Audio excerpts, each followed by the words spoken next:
ชื่อธนกรนิวงศ์เป็นนักวิชาการแพทย์ปีที่1วันนี้จะมาเห็นท่านการในการท่านบาดแผลสบายดีคุณเจฟ สวัสดีคุณเจฟซื้อยังนอก ชื่อปุดอายุกี่ปีอายุ25 ปีสาเหตุที่มาหัวเป็นยังมานอกเตะบานในลมไอลมเอามือขำลมอันนี้น้องจะมาเกี่ยมอุปกรณ์นอกเราจะมาล้างมือนี่หาขั้นตอนเดี๋ยวเขาจะล้างมือด้วยอังโกลล้างด้วย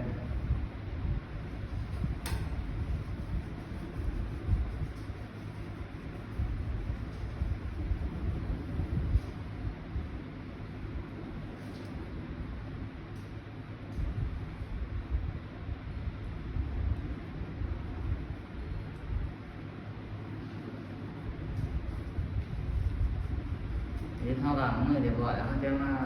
ใส่ถุงมือถุงมือเป็นถุงมือสะอาดแล้วเนาะ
นั่นเลยทุกมือเลยมันจะมาก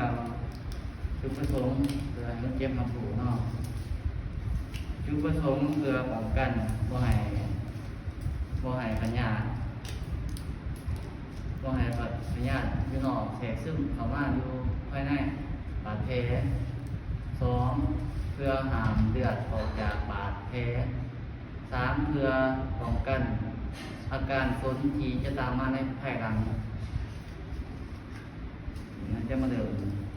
ท่านให้น้องคนอยากอะไรเด้อ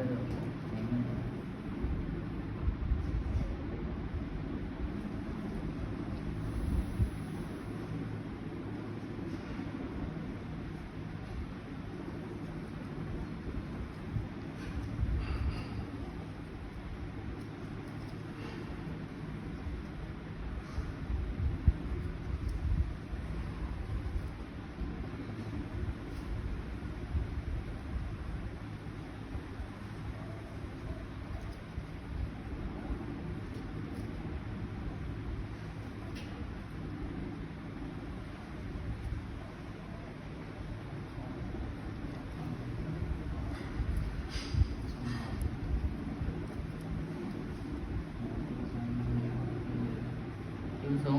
มันเรือเขากับตัดออกมาแต่นี้เขาจะมาสาธิตแล้วเขาจะเลยพันมุดเลยขณะมีสกอตเขาเอาสกอตขณะมีเข็มเขาก็เอาเข็มเนาะ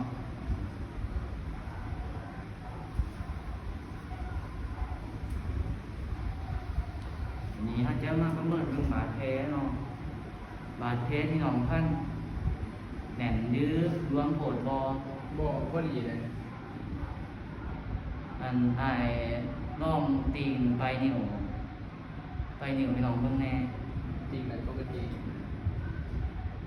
เขาจะสังเกตเบิ่งเมื่อคนเจ็บว่าเลือดไหลเวียนดีบ่เบิ่งน้องคันว่ามันมีสีกรรมบ่มี